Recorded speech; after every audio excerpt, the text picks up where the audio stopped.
नमस्कार मित्रांनो, मी समीक्षा पारसेवार आज तुमच्यासाठी ओनली एज्युकेशन या यूट्यूब चॅनलवर गुरुपौर्णिमेनिमित्त सुंदर भाषण घेऊन आली आहे।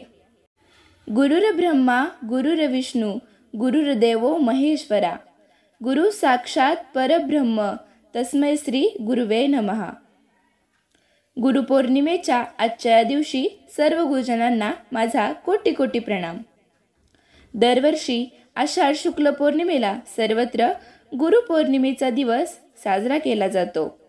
हिंदू समाजात एक चांगला आणि संस्कारी नागरिक बनण्यासाठी गुरुचे कार्य खूप मोलाचे असते।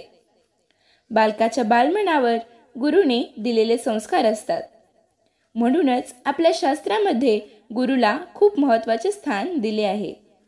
आपणासी जे जे ठावे ते ते दुसऱ्यासी सांगावे, शहाणे करून सोडावे सकळ जन, अशी असते गुरूंची कीर्ती। गुरु म्हणजे ब्रह्मा विष्णू आणि महेश। गुरु ईश्वराचे दुसरे रूप असतात। आषाढ शुद्ध पौर्णिमेला गुरुपौर्णिमा असे म्हटले जाते। ज्या गुरूंनी आपले व्यक्तिमत्व घडविले, गुरुपौर्णिमा हा आपल्या गुरूंप्रती कृतज्ञता व्यक्त करण्याचा दिवस आहे।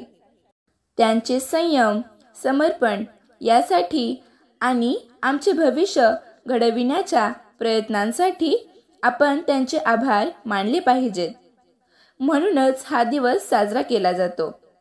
एवढे बोलून मी माझे छोटेसे भाषण संपवते।